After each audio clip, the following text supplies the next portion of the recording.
우리 오늘 하나님 말씀 보겠습니다. 창세기 26장 23절에서 25절.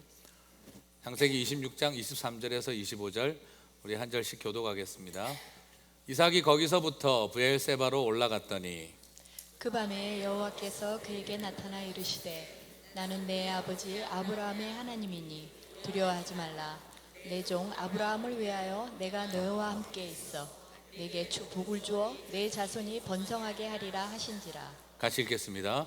이삭이 그곳에 제단을 쌓고 여호와의 이름을 부르며 거기 장막을 쳤더니 이삭의 종들이 거기서도 우물을 팠더라. 아멘.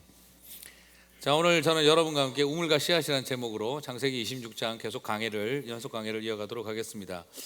자, 중국 사람들의 그 한자 표시에 복이라는 글자가 있죠. 그 복자가 원래 고대 한자, 지금 쓰는 복 한자 말고 고대 한자를 보게 되면 그것을 이게 뜻글자잖아요. 중국 뜻글자이기 때문에 그것을 파자해서 보게 되면은 한 지붕 아래에 신과 인간이 밭에 함께 있다 하는 것이에요.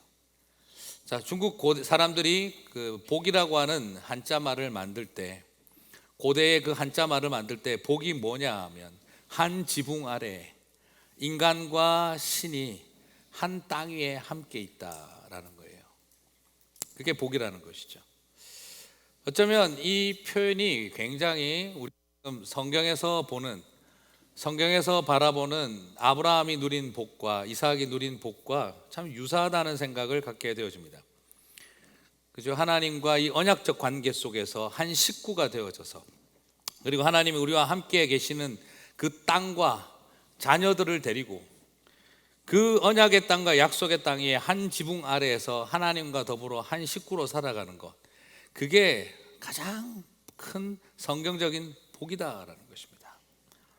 구약에서 발견되어지고 창세기에서 이렇게 발견되어지는 하나님의 축복이라는 게 바로 뭐냐? 그게 바로 하나님과 더불어 한 지붕 아래 약속의 땅, 허락하신 약속의 땅에 자녀들을 낳으며 그곳에 부모님과 자녀들이 더불어 그 지붕 아래 함께 살아가는 것, 그게 복이다 이 말인 거죠. 저는 이것이 참 좋은 의미라고 생각이 되어집니다.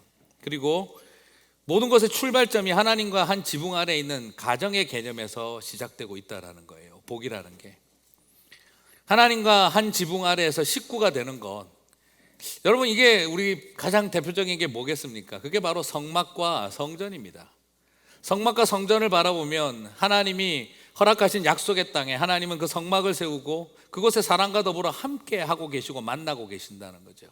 성전도 한 지붕 아래에, 그리고 거기에 당신의 백성들이, 하나님의 자녀들이 하나님과 함께 모여서 한 형제됨과 자매됨의 식구됨을 누리는 것을 말한다는 것입니다. 이것이 바로 가정이고 이것이 바로 복이라는 거예요. 그래서 교회는 하나님의 가정이다라고 하는 표현을 사용할 수가 있다라는 것입니다. 복은 집안에 황금이 쌓이는 것을 복이라고 말하지 않습니다. 뭐 요즘 누가 집안에다가 황금 쌓아놓고 살겠습니까만, 내 은행 어카운트에 5피겨, 6피겨가 꼽혀가고 살아가는 것이, 그것이 복을 다 말하는 것이 아닙니다. 집 안에 하나님의 사귐이 넘치고 하나님이 우리의 지붕 아래 같이 함께 계시면서, 그래서 부모와 자녀가 같이 땀 흘리고 일하며 약속의 땅을 일구며 살아가는 삶, 이것이 인간이 살아갈 때 가장 복된 인생이라는 것이죠. 오늘 이 땅을 살아가면서 우리가 무엇이 가장 어렵습니까? 너무 우리 지금 뭐 다 따로 흩어져 버렸잖아요. 그래서 어느 집은 가훈이 그렇대요. 가훈이 뭔지 아세요? 집집마다 집에 모일 때마다, 밥 먹을 때마다 가훈을 외치는데, 그 집의 가훈은 얼굴 좀 보고 살자. 네, 그런 가훈을 가지고 살 만큼 우린 다 흩어져서 살고 있어요. 근데 정말 복은 뭐겠습니까? 같이 일하고 땀 흘리고 한 지붕 아래에서 하나님과 더불어 같이 교제하고 살아가는 거, 그게 복이라는 거죠. 이번에 가정의 달을 맞은 이 시간, 여러분의 가정 안에 이런 복이 가득하시기를 주님의 이름으로 축복합니다. 그래서 오늘 저는 여러분과 함께 창세기 26장에 나오는 복이 정말 뭔가, 성경이 가르치는 복이 뭔가, 오늘 그 복을 좀 같이 다루도록 하겠습니다. 자, 먼저 창세기 26장 3절과 4절을 한번 읽어보겠습니다. 같이 한번 다 함께 앞에 있습니다. 읽겠습니다. 이 땅에 거류하면 내가 너와 함께 있어 내게 복을 주고 내가 이 모든 땅을 너와 내 자손에게 주리라. 내가 내 아버지 아브라함에게 맹세한 것을 이루어 내 자손을 하늘의 별과 같이 번성하게 하며 이 모든 땅을 내 자손에게 주리니 내 자손으로 말미암아 천하 만민이 복을 받으리라. 오늘 이 말씀을 배경을 모르고 보면은 땅 부자 되는 게 복인 것 같습니다. 그러면 미국의 우리 대통령 트럼프가 제일 이 복을 많이 받은 것처럼 여겨질 수도 있겠죠. 자, 여기서 오늘 말하고자 하는 복은 그런 종류의 복이 아닙니다. 소위 말하는 대박 땅 부자 되는 그런 이야기를 말하는 게 아닙니다. 단순하게 그렇게 말할 수는 없습니다. 오늘 여기에서 지금 이삭을 부르신 하나님이 첫 마디가 뭐냐면 내가 너에게 복을 주겠다라는 말로 시작을 하는데요. 자, 이 복을 준다는 말은 뭐 결과적으로는 땅을 많이 갖게 되는 거부가 되어지고 부자가 되어졌지요. 물질적인 축복이 주어졌습니다. 그러나 이 복을 준다는 말의 개념을 조금 더 성경적인 창세기가 말하는 복의 개념을 정확하게 알 필요가 있습니다. 오늘 약간 좀 성경 공부처럼 앞부분은 좀 보도록 하겠습니다. 이것을 이해하려면 아담을 창조하시던 때로 돌아가 봐야 됩니다. 창세기 1장으로 돌아가야 됩니다. 하나님이 인간을 만드시고 제일 먼저 하신 말씀이 우리가 잘 알고 있는 무슨 말씀이죠? 문화명령, 그죠? Cultural Mandate라고 하는 땅을 정복하라 다스리라 하는 그 사명을 주셨죠. 그런데 그 말을 하기 이전에 하나님은 아담에게 그 사명을 복으로 주셨다는 걸 볼 필요가 있습니다. 1장 28절 같이 한번 함께 읽겠습니다. 하나님이 그들에게 복을 주시며 하나님이 그들에게 이르시되 생육하고 번성하여 땅에 충만하라. 땅을 정복하라. 바다의 물고기와 하늘의 새와 땅에 움직이는 모든 생물을 다스리라 하시니라. 지금 여기에서 하나님이 인간을 왜 만드셨는지를 보여주고 있습니다. 그것은 복을 주시기 위해서예요. 그런데 이 복은 뭐냐? 너는 대박 땅 부자 되고 부자 되고 돈 많은 사람 되라, 이걸 말하는 게 아닙니다. 지금 여기에서 말하고 있는 것은 어떤 복을 말합니까? 땅에 충만하고 땅을 정복하고 땅을 다스리는 하나님의 왕권을 회복한 삶, 킹십을 회복한 삶. 더 이상 이 세상에 저 피조물들에게 노예가 되어 살지 말고 해와 달과 별들에게 돈과 권력에게 노예가 되어 살지 말고 그것들을 다스리는 삶을 살아가라는 것. 하나님이 우리를 만드신 목적, 문화 명령이 해야 될 의무를 가르치거나 사명감을 주고 있는 것이 아니라 그걸 복으로 가르치고 있다라는 것입니다. 사랑하는 성도 여러분, 이 땅을 살아가는 사람들에게 하나님이 복을 주셨는데 그 복은 무엇입니까? 바로 이 세상을 다스리는 하나님의 창조의 파트너가 되어져서 세상을 다스리는 자가 되는 것, 이게 복이라는 것입니다. 이게 문화 명령이네, 이게 해야 될 우리의 의문의 사명이네가 아니라 그것은 하나님이 복으로 주셨다는 거예요. 복은 무엇입니까? 바로 나에게 하나님이, 이 세상을 창조하신 하나님이 이 세상을 보존하고 다스리는 축복을 주셨다는, 그게 복입니다. 그런데 이 복이 아담과 하와가 선악과를 따먹고 죄를 짓고 난 다음에 사라져 버렸습니다. 이 땅에 하나님의 통치와 하나님의 다스림과 빛이, 거룩이 충만한 것이 다 사라져 버렸습니다. 죄가 이 땅에 들어오고 난 다음부터 이 모든 것이 사라졌습니다. 그리고 죄악이 관영하고 어두움이 덮어버리고 죄가 다스리는 저주만 온 땅에 가득해져 버렸습니다. 그런데 이 복이 다시 시작되어집니다. 언제 다시 시작될까요? 바로 노아가 그의 아들들과 함께 이 복을 다시 갱신합니다. 리뉴얼합니다. 창세기 9장 1절을 한번 보시겠습니다. 같이 읽겠습니다. 하나님이 노아와 그 아들들에게 복을 주시며 그들에게 이르시되 생육하고 번성하여 땅에 충만하라. 죄악이 가득한 세상, 그리고 어둠의 파도가 온 세상을 뒤덮고 있을 때 하나님은 다시 노아와 그의 아들들을 통하여 무엇을 회복시키고 계십니까? 복을 회복시키고 계십니다. 그 복이 무엇입니까? 더 이상 죄의 노예가 되지 말고 어두움의 자식들이 되지 말고 빛의 자녀로, 거룩의 백성으로 하나님의 나라를 건설하는, 바로 왕권을 회복하는 삶을 살아가고 하나님의 통치를 이루어가라는 것. 너희들의 통치가 아니라, 죄의 통치가 아니라 하나님의 통치를 이루어가는 복을 다시 노아에게, 그의 아들들에게 회복시켜 주셨습니다. 그런데 이 노아의 아들들이 또 바벨탑을 짓고 온 세상의 언어가 달라져서 이 세상에 다 다툼과 분쟁이 생기고 하나님을 대적하여 높아지려고 바벨탑을 쌓고 세상에 성을 쌓고 모두가 다 하나님을 대적하기 시작을 했습니다. 또 하나님의 복이 사라져 버렸습니다. 그때 하나님은 다시 이 복을 이어갈 사람을 세웁니다. 그게 누구죠? 아브라함입니다. 창세기 12장 2절과 3절 같이 읽겠습니다. 내가 너로 큰 민족을 이루고 내게 복을 주어 내 이름을 장대하게 하리니 너는 복이 될지라. 너를 축복하는 자에게 내가 복을 내리고 너를 저주하는 자에게 내가 저주하리니 땅의 모든 족속이 너로 말미암아 복을 얻을 것이니라 하신지라. 자, 이렇게 사라졌던 복이 누구에게서 다시 나타나죠? 아브라함에게서 다시 나타나고 있습니다. 자, 그런데 여기에서 아담의 복이 어디까지 내려옵니까? 아담의 복이 사라졌다가 다시 노아에게서 나타나고 노아의 복이 다시 사라졌다가 아브라함에게서 다시 나타납니다. 그래서 하나님은 이 복을 이어가는 사람들을 찾고 있습니다. 이 복을 이어가는 사람들이 바로 누굽니까? 여자의 후손을 이어갈 사람들인 것이지요. 자, 그런데 여기에서 굉장히 큰 도전은 바로 무엇입니까? 아브라함이 받은 복이 아담의 복하고 약간 다릅니다. 새로워졌습니다. 맥락은 같은데 표현이 달라졌습니다. 아담과 노아에게는 땅을 충만하고 땅을 정복하고 다스리라 그랬죠. 그런데 아브라함에 와서는 그게 땅이라고 하는 개념이 뭐로 바뀌냐면 사람으로 바뀝니다. 땅에 있는 모든 족속을 복받게 하라는 거예요. 자, 땅이라고 하는 지형을 말하다가 이제는 하나님의 관심이 그 땅에 있는 흩어진 백성들, 그래서 모든 종족들을 축복받게 하라는 것이었습니다. 우리는 여기에서 문화명령이 컬처럴 맨데이트, 땅을 정복하고 다스리라는 문화명령이 무엇으로 이어지고 있는 거죠? Great Commission, 대위임령, 사명. 모든 족속을 복음으로 축복하는 일로 이어지고 같은 맥락에 있다는 걸 발견하게 되어집니다. 그리고 나서 하나님은 이 복을 누구에게 또 이어가게 하십니까? 아브라함에게 주신 이 복을 이삭에게, 오늘 우리가 읽은 이삭에게 이 복을 이어가게 하십니다. 자, 창세기 26장 3절과 4절을 다시 한번 이제 읽어보겠습니다. 이 땅에 거류하면 내가 너와 함께 있어 내게 복을 주고 내가 이 모든 땅을 너와 내 자손에게 주리라.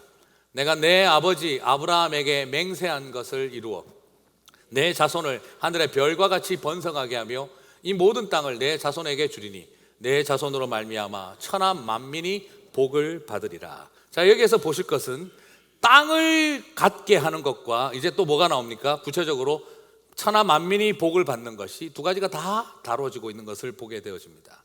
이삭에게서는 문화명령과 그리고 대위임령이 통합되어지고 있는 것을 발견하게 되어집니다. 우리는 예수님께서 마태복음 28장 19절 20절에 가서 모든 족속으로 제자를 삼으라고 하셨는데 그게 갑자기 신약 성경에서 생뚱맞게 튀어나온 이야기가 아닙니다.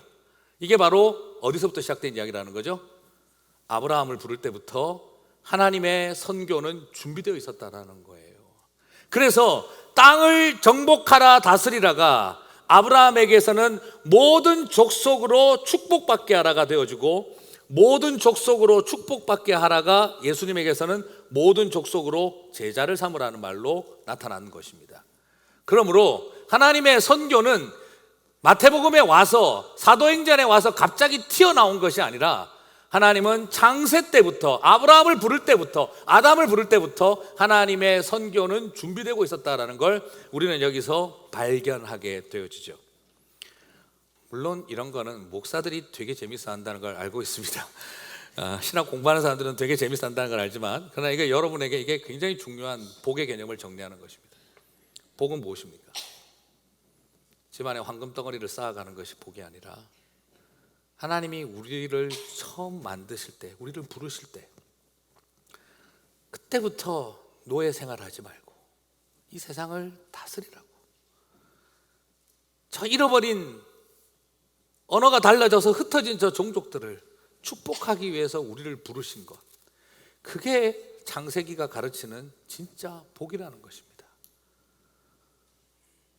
오늘 내가 얼마나 많은 돈을 갖고 사느냐가 우리의 복받은 복 있는 사람이라는 걸 결정하는 것이 아니라 내 마음속에 내 삶의 일상을 향하여 하나님의 통치를 이루어 가기로 가야 그 사명을 붙든 사람들, 그리고 나에게 맡겨주신 모든 족속을 복음으로 축복하는 그 일, 그것이 나에게 하나님이 나를 부르신 목적이고 그것이 우리가 누릴 가장 중요한 복이라는 것, 그것을 우리가 알아야 한다는 것입니다. 이 땅을 살아가면서 이 복을 잃어버리니까, 이 복이 뭔지를 모르고 있으니까 우리가 자꾸 눈앞에 보이는 돈, 권력, 세상적인 번영과 영광을 우리가 미친 듯이 구하게 되는 것입니다. 생명수로 갈증을 해소하지 못하고 있으니까 소금을 퍼먹으면서 계속해서 뭔가를 마셔야 하는 것과 똑같은 것입니다. 사랑하는 성도 여러분, 이 복을 여러분이 온전하게 누리시게 되기를 주님의 이름으로 축복합니다. 문화명령, 지상대위임령, Cultural Mandate, Great Commission, 이런 것이 바로 해야 할 부담스러운 일이 아니라 그게 우리를 이 땅에 부르신 복이라는 거예요. 우리에게 주신. 여러분, 그 복을 마음껏 사용하시고 누리시게 되기를 바랍니다. 하나님은 우리에게 태초에 아담에게 주신 그 다스림의 복을 이삭에게 주신 것처럼 저와 여러분에게도 주시는 줄 믿습니다. 그래서 이 땅을 살아가면서 나는 복 있는 사람이라고 당당하게 말할 수 있게 하실 줄 믿습니다. 사실 아버지 아브라함과 찢어진 관계로 집을 나와서 애굽으로 가던 이삭 아니었습니까? 지난주에 제가 말씀을 드렸습니다만, 이삭은 아버지 아브라함과 이삭, 우리가 생각할 때 믿음의 조상 집안은 자식 교육 잘 시켰겠지 생각하지만 아브라함과 이삭의 관계는 이미 깨진 관계였습니다. 지난주 들으셨던 것처럼 아버지 장례가 있기도 전에 이삭은 다 때려치우라 하고 내려가 버렸습니다. 애굽으로. 그리고 애굽으로 넘어가기 직전 그랄 땅에서 하나님이 그를 불러주셨습니다. 이런 이삭에게 하나님은 찾아오셨고, 그런 이삭에게 하나님은 함께 하시면서 내가 너에게 이 세상을 만들 때의 그 복을 내가 너에게 주고 싶다 하는 것입니다. 여자의 후손을 이어가는 그 복을 내가 너에게 주고 싶다. 믿음의 조상인 아버지, 그러나 그 이대인 이삭, 우리는 생각할 때 믿음의 조상 집안 아브라함, 이삭, 야곱, 이 3대는 정말 행복하고 복음적이고 신앙적으로 잘 살았을 것 같죠? 그러나 노년에 또 첩을 두고 아들들 낳고 있는 아버지 쳐다보며 고개 돌리고 내려간 이삭은 애굽으로 아예 내려가 버렸습니다. 아버지 장례가 곧 있을 걸 예상을 하면서도 나 아버지 장례 안 들어간다, 그런 마음으로 내려가 버렸습니다. 그런 이삭이었습니다. 그럼에도 하나님은 찾아오셔서 하나님은 아담의 복을 회복시켜 주셨습니다. 태초의 복을. 저는 우리에게 이 복을 회복시켜 주실 줄 믿습니다. 복의 시작은 바로 하나님의 형상으로 바로 나의 나됨을 회복하는 일입니다. 우리 안에 무너지고 깨어진 상태로 살아가던 우리들을 원래 너는 그런 존재가 아니라는 것을 가르쳐 주는 게 복인 것입니다. 창세기가 제일 먼저 받은 원독자들이 누굽니까? 이민자로 가서 그곳에서 노예 생활을 하며 430년을 산 히브리인들입니다. 노예 근성에 찌들려서 세상의 해와 달과 별들과 온갖 잡신들을 섬기며 하나님의 이름도 잊어버린 사람들을 데리고 나온 하나님은 그들에게 창세기를 주셨습니다. 창세기 1장을 쓰면서 제일 먼저 가르쳐 주신 것이 땅을 정복하고 다스릴 존재들이라는 것. 너희들이 하늘처럼 여기고 살아왔던 해와 달과 별들은 내가 만들어 놓은 피조물에 불과하다는 걸 가르쳐 주신 거죠. 그래서 더 이상 세상의 논리와 세상의 신화와 그리고 세상의 권력 앞에 타협하지 말고 너희는 왕같은 제사장으로 살아가라. 그것이 창세기를 우리에게 주신 목적이었습니다. 동일합니다. 오늘 우리에게 복은 무엇입니까? 내가 이 세상을 살아가며 작게 여기고 찌들리고 무너지고 깨지고 상하고 패배하고 절망하고 살아가고 있는 여러분에게 아니야, 너는 원래 그런 존재가 아니었어 하는 걸 가르쳐 주는 것이 복이라는 것입니다. 너무 안타까운 것은요, 나의 나됨을 잃어버린 분들이 내가 하나님의 자녀라는 것, 내가 하나님의 가치를 덧입은 하나님의 형상을 덧입은 존재라는 것을 우리로 하여금 잃어버리게 만든다는 거예요. 그리고 잃어버리고 살아간다는 거예요. 왜요? 그놈의 돈이, 이놈의 현실이, 그 인간이, 가슴에 확 와닿는 사람들이 떠오르죠. 지금 나로 하여금 내가 어떤 존재인지 그 가치를 잃어버리게 만들고 있다는 거예요. 복은 바로 뭐냐면 내가 누군지를 회복시켜 주는 거예요. 이 세상의 논리가, 이 세상의 가치가, 그리고 어쩔 수 없는 현실 앞에서 네가 어떻게 깨지고 무너지고 짓밟혔다 하더라도 너는 원래 이런 존재가 아니라는 걸 가르쳐 주는 게 복이라는 것입니다. 사람이 힘들다 보면은요, 어떠냐 그러면 온 세상 다 나를 무시하는 것 같아요. 누가 지나가다가 쳐다보면 비웃는 것 같고, 안 쳐다보면 무시하는 것 같고, 정말 골치가 아파요. 그럴 때 그런 사람 만나면 어떻게 됩니까? 쳐다보면 왜 쳐다봐? 안 쳐다보면 왜 안 쳐다봐? 어떡하라고? 그럼 눈 감고 있어야지 뭐 어떻게 해요? 그 마음이 깨지고 상할 때는 쳐다보면 비웃는 것 같고, 안 쳐다보면 무시하는 것 같고, 그럴 때는 제발 누가 나 좀 시비 좀 안 걸어주나 하는 마음으로 살아가요. 그러다가 나중에 지치면 또 어떻게 됩니까? 동굴 속으로 들어가서 모든 것을 닫아버립니다. 쳐다보는 것도 싫고, 안 쳐다보면 더 신경질 나고, 그러니 내가 방법은 없다, 내가 온 세상 안 쳐다보고 그냥 내가 문 닫고 살아야지 하고 동굴 속에 콱 처박혀 버립니다. 아무도 제발 나한테 말 걸지 마세요. 관심도 필요 없고 위로도 필요 없고 그리고 격려도 필요 없습니다. 그냥 나 혼자 이렇게 살게 내버려 두십시오. 그리고 그 현실과 절망이 나라고 하는 존재와 가치를 마음껏 난도질하도록 나도 모르게 다 내어 놓아버린 것이죠. 가끔씩 젊은이들한테 그런 이메일이 올 때가 있습니다. 목사님, 나는 절대로 옛날 좋았던 모습으로 돌아가지 못할 것 같습니다. 저는 그런 메시지를 받을 때마다 얼마나 힘들었길래, 얼마나 아팠길래 이런 절망까지 이 아이들이 무너지는가, 제가 마음이 참 아픕니다. 그럴 때마다 우리는 배우자 원망하고, 부모 원망하고, 배신한 사람 원망하고, 현실을 원망하고, 자식 원망하고, 나 자신을 원망하고, 세상을 염세하고, 하나님 원망하면서 그냥 내버려도 난 이래 살다 죽을래 하고 싶을 때가 있죠. 하나님은 그런 사람들에게 오늘 이 복을 주신다는 것입니다. 깊은 실패 이후에 저희 아버지도 그러셨습니다. 너무 큰 좌절과 아픔을, 어미가 버린 자식이다 하는 아픔, 그리고 가장 평생에 믿었던 친구한테 당했던 배신감, 그런 것 때문에 저희 아버지도 완전히 무너지셨습니다. 저녁마다 안주 없는 소주 그냥 가서 계속 드시고 계셨고, 길거리에서 있는 사람들하고 같이 뭐 그냥 돈 내기 하는 그 윷놀이를 하시는데, 윷도 아니고 그 조개 껍데기 가지고도 하시더라고요. 고동 조각 던지면서 그걸 가지고 그걸 하면서 돈 1,000원 가지고 싸우고 화를 내고, 올라오시면서 술이라도 한잔 하신 날은 고성방가에 온 동네 사람 다 들으라고 시비 걸고 올라오시고, 집에 들어오시면 아버지 술 많이 드셨네요, 왜 이놈아 너도 애비 무시하냐, 그러면서 주먹을 휘두르기도 하셨습니다.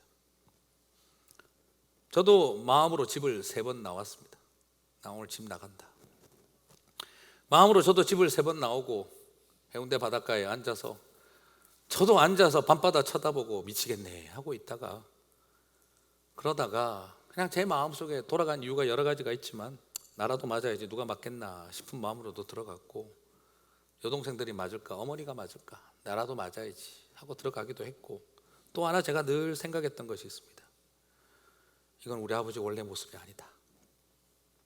원래 우리 아버지는 참 좋은 분이셨다. 사랑이 많았고 정이 많았던 분이다. 세상과 돈이 우리 아버지를 이 모양으로 만든 거지 절대 우리 아버지는 원래 이런 분 아니었다. 좋았던 것만 기억하자.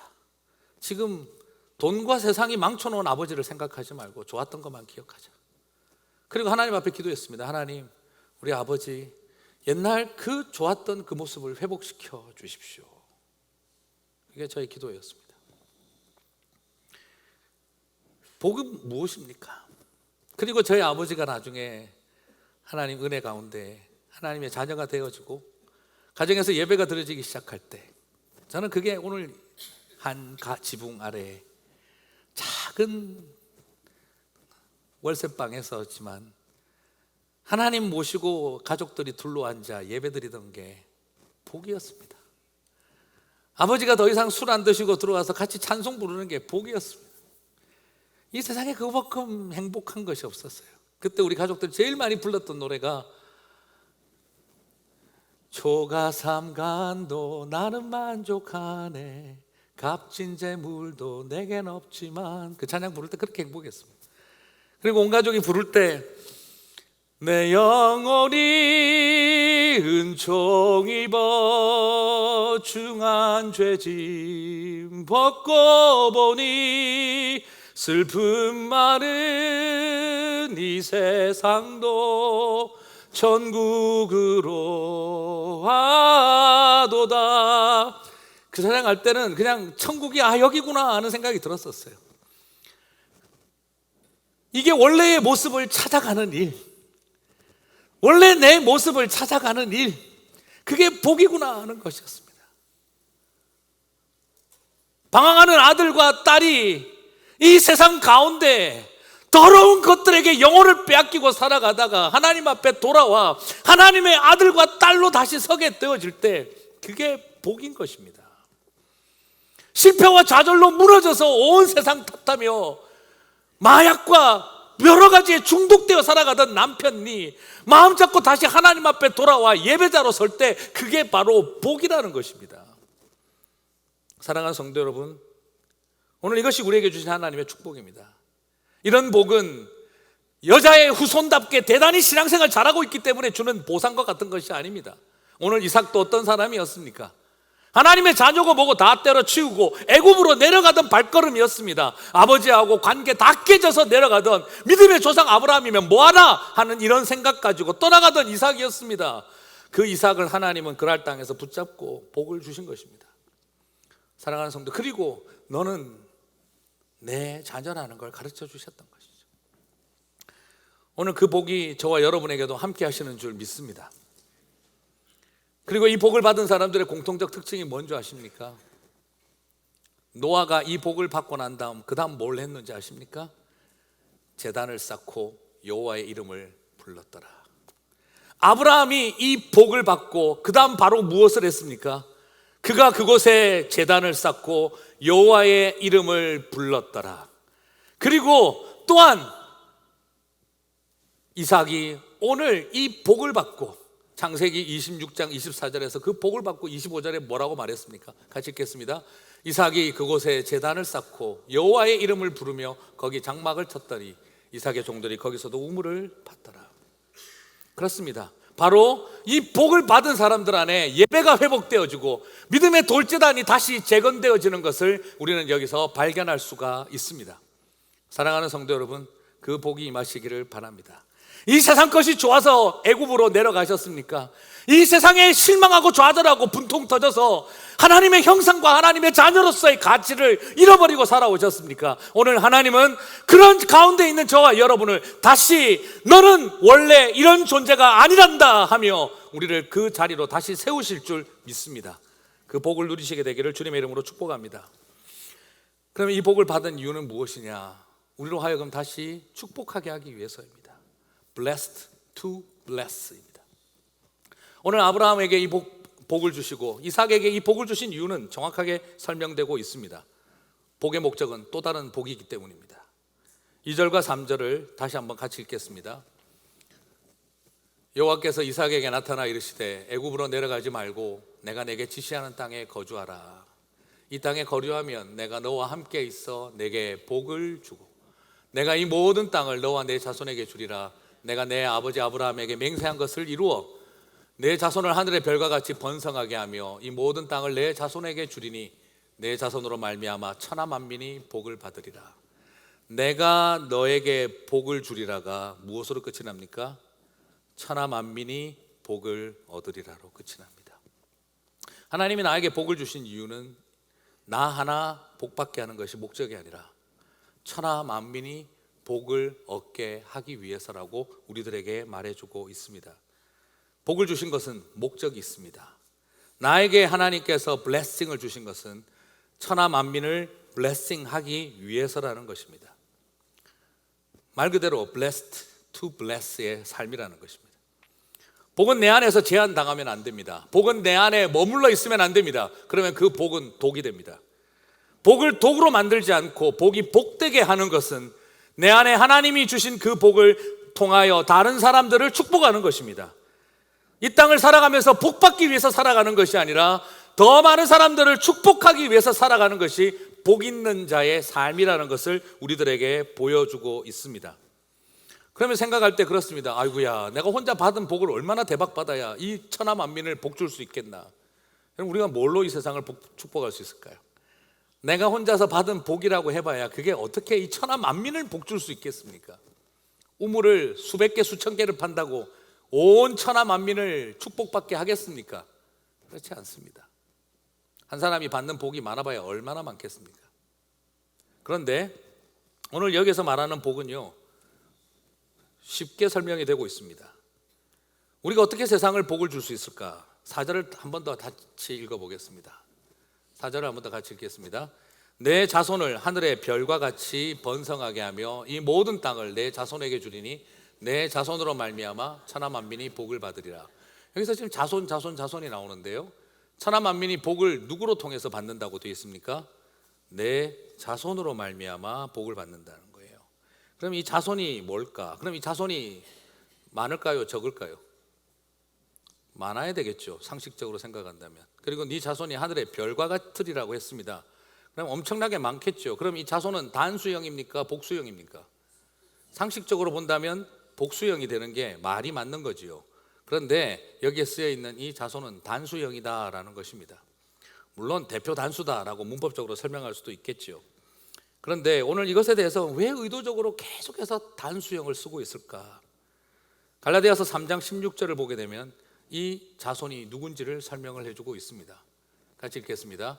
이 약속들은 아브라함과 그 자손에게 말씀하신 것인데 여럿을 가리켜 그 자손들이라 하지 아니하시고 오직 한 사람을 가리켜 내 자손이라 하였으니 곧 그리스도라.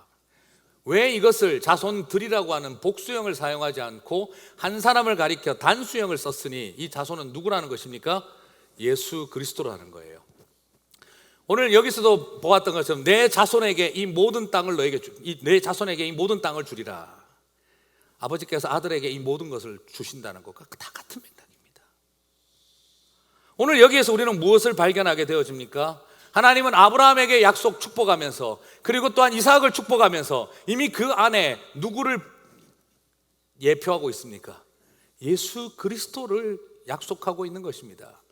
아담에게 여자의 후손을 약속하신 하나님은 아브라함에게 내 자손의 이야기를 하셨고, 그리고 그것이 나중에 신약시대로 와서 동정녀 마리아에게 태어난 독생자 예수로 나타나는 것을 우리는 발견하게 되어집니다.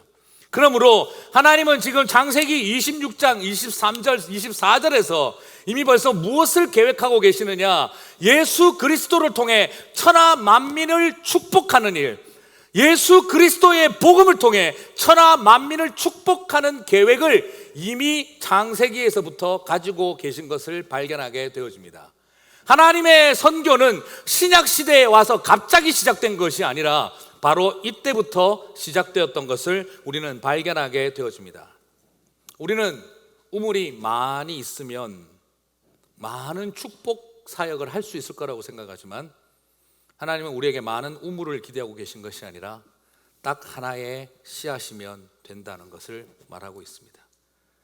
하나님은 저와 여러분에게 수없는 우물을 주신 것이 목적이 아니라 딱 하나의 씨앗을 제대로 갖기를 원하고 계신다는 것입니다. 그게 바로 누구입니까? 예수 그리스도입니다. 우리 안에 예수 그리스도가 참된 복인 것입니다. 그 예수 그리스도로 인하여 우리는 천하 만민을 축복할 수 있는 것입니다. 나 한 사람이 어떻게 수없는 all nations를 축복할 수 있겠습니까? 우리에게 그 온 세상을 축복할 수 있는 권세는 오직 예수 그리스도밖에 없는 줄 믿습니다. 예수 그리스도의 복을 가슴속에 안고 이 세상을 축복하는 삶, 복음으로 모든 족속과 열방을 축복하는 삶을 살아갈 수 있도록 하나님은 우리를 불러주셨던 것입니다. 사랑하는 성도 여러분, 그 축복을 누리시고 살아가시게 되기를 바랍니다. 우물이 다가 아니라 한 톨의 씨앗을 제대로 가진 사람은 바로 이 땅 어디에서도 쓰러지지 않을 사람이 되는 것입니다. 말씀을 맺겠습니다. 저는 사실 오늘 설교를 마무리하면서 그냥 이렇게 끝내고 싶었습니다. 우물 같은 거 중요하지 않고 씨앗 하나면 충분합니다. 그렇게 끝내고 싶었어요, 솔직히. 그런데 이삭이 너무 부자가 됐더라고요. 이걸 어떻게 해야 되나, 제가 고민이 되더라고요. 그래서 제가 하나님 앞에 좀 불만을 가졌습니다. 하나님, 성경을 쓰시려면 좀 똑바로 쓰시지 왜 이렇게 쓰셨습니까? 이것 때문에 자꾸 번영의 신학이 나오고, 이것 때문에 복받아라는 번영의 신학, 이 기복 신학이 나오는 거 아닙니까? 아니, 좀 성경을 제대로 쓰시려면 여기에서 이삭이 씨앗 하나 붙들고 자손 하나 붙들고 어떤 고난에서도 믿음을 지키며 순교의 길을 걸어갔다, 막 이런 게 나와야 이게 오늘 제 설교랑 딱 맞아 떨어지는데 왜 여기에서 대박 부자가 됩니까? 이게 성경을 좀 쓰시려면 제대로 쓰시는 걸 권하고 싶습니다. 인간적으로 그런 마음이 들더라고요. 여러분, 이것이 뭘까? 제가 이민 오기 전에는 별 생각 없었어요. 그냥 이민 오기 전에는, 미국 오기 전에는 이삭이 우물 파다가 뺏기고 뭐 그러고 살았나 보다. 그리고 제가 강단에서 제가 참 할 말은 아닌데 죄송하지만 제가 조금 이삭을, 죄송합니다, 좀 조다처럼 생각했어요. 이거 맨날 뺏기고 남자가 희발이도 없고 이게 자존심도 없고 이게 뭐 이런 이삭, 저는 이렇게 생각했거든요. 근데 이민 와서 생각하니까 생각이 바뀌더라고요. 아니, 뭐 한국에서 있을 때야 뺏기면 싸워줄 부모도 같이 있고 옆에서 붙어줄 형제도 있고 뭐 안 되면 같이 가서 빌붙어 살 사람도 있겠지만, 남의 땅에 와서 그 우물 하나 붙들고 살아가는 이민자에게는 그거 뺏긴다는 게 뭘 뜻할까요? 얼마나 서럽고 얼마나 더럽고 얼마나 재수 없었을까. 니네들 땅이다 이거지. 우물은 내가 팠는데 니네들 거라고? 우물 파니까 흙을 들고 와서 파묻어 버리다니. 어쩌면 딱 느낌이 LA 라이엇 때 불타버린 가게 앞에서 울부짖는 이민자의 모습이 저는 오히려 보이는 것 같았어요. 여기에 와서 어떤 것도 의지할 것 없이 살아가며 이 우물 하나 겨우 터져서, 이 사막 땅의 이 샘터는 생명줄인데 이제 우리 가족 먹고 살게 됐다, 이제 우리 가족 여기서 정착하고 살 수 있게 되겠다 싶은데 겨우 우물 하나 탁 터트려 놨더니 이거 우리 땅이야 저리 가. 또 우물 팠네. 흙 들고 와서 다 덮어버릴 때 그 흙덩어리 쥐고 이삭이 어떤 기분이었을까. 처절하다 못해 분통 터지지 않았을까 싶은 생각이 들었습니다. 원래 오늘 설교는 우물은 중요하지 않으니 씨앗 하나만 붙들고 사십시오, 저는 그렇게 설교 마치고 싶었지만 마음이 자꾸 변했습니다. 힘들게 살아가는 우리 성도님들을 알기 때문에, 얼마나 치열하게 살아가고 있는지를 제가 알고 있기 때문에 차마 그 말을 오히려 그냥 쉽게 못 던지겠더라고요. 오늘만큼은 이 복을 누리시기를 축복하고 싶습니다. 저 이런 설교하는 거 별로 안 좋아하는 거 아시죠? 네. 제가 입이 호글리는 걸 여러분 알고 계실 것입니다. 그러나 오늘 그 말을 드리고 싶어요. 이민자로 소름당하고 이리저리 옮겨 다녀야 하고 파놓으면 빼앗기고 파놓으면 흙 덮어버리고 그 꼴 당하면서도 끝까지 살아가는 여러분에게, 이 언약 붙들고 살아가는 여러분들에게 하나님 끊임없이 우물 열어주실 줄 믿습니다. ANC 온누리 교회에 제가 있을 때 집사님 한 분이 눈물 흘리면서 기도 제목을 주셨어요. 목사님, 미국에 무일푼으로 와서 식당에서 접시 닦고 일하면서 몇십 년을 돈을 모았습니다. 그리고 그 돈 디파짓 해가지고 그냥 리스 얻어서 겨우겨우 레스토랑 하나 큰 거 차려서 멋지게 만들어서 1년 동안 죽을 고생하다가 이제 조금 괜찮아져서 매상도 올라가고 살만한데, 제가 이런 걸 잘 모르다 보니 바보 같은 실수를 해서 리스 날짜를 넘겨버렸습니다. 하루가 지나서 놀래서 달려가서 뭐 이야기를 했더니 유대인 랜드로더는 피 한 방울 나지 않는 사람이었고, 당장 내일부터 너는 계약을 위반했으니 철수시키라고 이야기를 들었습니다. 목사님, 저를 위해서 기도 좀 해주십시오. 제가 그 말을 들었는데 화가 막 머리 끝까지 올라오는 거예요. 너무너무 마음이 아파서. 저는 막연하게 그거 이해할 수 있습니다가 아닙니다. 저는 정말 그 일을 저도 겪었기 때문입니다. 아버님이 돌아가시고 나서 과수원 2개 다 빼앗겼습니다. 그리고 아버님이 그처럼 정성 들여서 직접 설계하고 다 지었던 집 고스란히 내줬습니다. 그놈의 종이 쪼가리 하나 잘못 써놓은 것 때문에, 그것 때문에 고스란히 다 빼앗겼습니다. 돈 다 죽어도 또 내놓으라는 소리를 들어야만 했습니다. IMF 터져서 그 힘든 와중에 그 모든 것들을 다 따라잡았음에도 불구하고 다 망해야 했었습니다. 저희 아버지 과수원의 그 나뭇가지 얼마나 신경 썼는지 모릅니다. 이 가지를 왜 잘라야 하는지 저에게 다니면서 그러셨습니다. 병주야, 올해 이 가지는 원래 잘라야 되는 건데 올해는 남겨둘 거다. 그리고 내년 되면 이만큼 자랄 거야. 그때 자를 거야. 저희 아버지는 나무 하나하나마다 가지가 어떻게 생겼는지까지 다 알고 있던 거였습니다. 그런데 그것을 고스란히 다 빼앗겼습니다. 아버지의 땀과 피가 어려 있는 것들을 저는 그대로 다 내어주고 나와야 했습니다. 오죽하면 제가 목사가 될 사람임에도 불구하고 어떤 날 밤에는 저거 어디 가서 불을 질러버릴까 하는 생각까지도 할 정도였습니다. 그런 마음 때문에 제가 그 집사님 위해서 기도했습니다. 기도하면서 제가 뭐라고 기도했냐 그러면, 하나님, 그 유대인 집주인 꿈에 나타나셔서 스크루지 영감 데리고 지옥 구경시켜준 것처럼 좀 데리고 가서 지옥 구경을 시켜주시고 꿈에 다리 몽댕이 좀 부러뜨려 주십시오.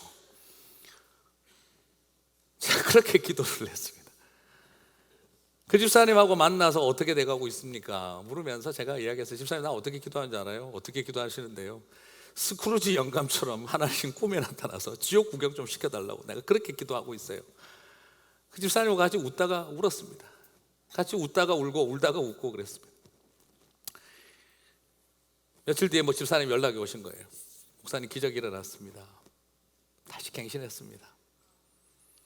너무 고마워하시더라고요. 참 감사하기도 했고 한편으로 좀 부끄럽기도 했고. 근데 말이죠, 물론 또 너무 그 기도가 항상 잘 워킹하는 건 아닙니다. 근데 제가 그런 마음을 가졌어요. 왜냐하면 저도 우리 아이가 아파서 미국에 남았잖아요. 하지만 아픈 아이 때문에만 내가 살 수 없잖아요. 목회할 수 없잖아요. 하나님, 이민이 뭡니까? 왜 나를 이민교회로 부르셨습니까? 기도할 때 그때 하나님 주셨던 마음이 그거였어요. 우물 파면 빼앗기고 우물 파면 빼앗기고, 내가 그들과 함께 했던 것처럼 너도 그들과 함께 하라는 거였어요. 사랑하는 성도 여러분, 저 그 이야기 드리고 싶어요. 이 땅을 살아가면서 이민자라는 이유 하나로 때로는 우리 안에 있는 서름과 아쉬움도 있습니다. 파면 빼앗기고 그리고 메워버리면 할 말 없이 옆에 가서 내 건데 하는 생각이 들겠지만, 그러나 세상이 징그러울 만큼 우물 파십시오. 파고 또 파고 파십시오.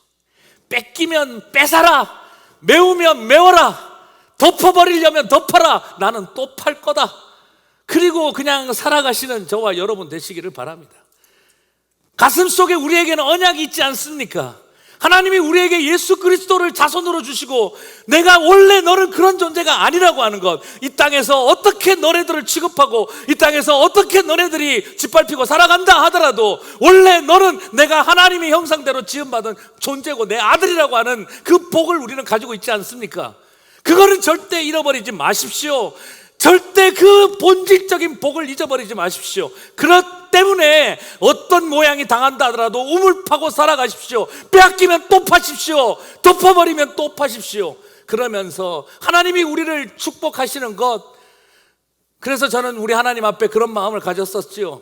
뭐 하려고 하나님 성경을 이렇게 쓰셨습니까? 라고 했는데, 그래, 너네들이 이 본문을 보고 번영신학 만들어내고 기복신학 만들어내도 상관없다. 나는 내 백성들이 이 땅에서 살아가고 있을 때 이 언약 붙들고 살아가는 백성들에게 파는 우물마다 터지게 만들어주고 싶다. 그걸 가지고 너네들이 번영의 신학을 만들든지 그걸 가지고 너네들이 기복주의에 빠지든지 그건 정신 나간 너네들이 할 소리고, 나는 그런 오해를 받더라도 나는 내 백성을 향해서 파는 우물마다 터뜨려주고 싶다. 저는 주님의 그 마음을 가슴속에 담을 수가 있었습니다. 지금 이곳에 우물 여러 개 파셨죠? 다들 그 수고 속에 하나님께서 저와 여러분에게 오늘도 붙들고 계시는 위로가 계시는 줄 믿습니다. 사랑하는 성도 여러분, 절대 잊지 마십시오. 씨앗을 잃어버리시면 안 됩니다. 그것 잊어버리고 우물 따라 다니시면 끝납니다. 그러나 하나님의 그 언약과 복을 붙들어 놓으셨다고 한다면 나중에 예수님 한 분 바라보고 이 땅을 살아간다면 기필코 우리 하나님 은혜 앞에 서게 하실 줄 믿습니다. 온전한 복을 누리시는 저와 여러분 되시기를 주님의 이름으로 축복합니다.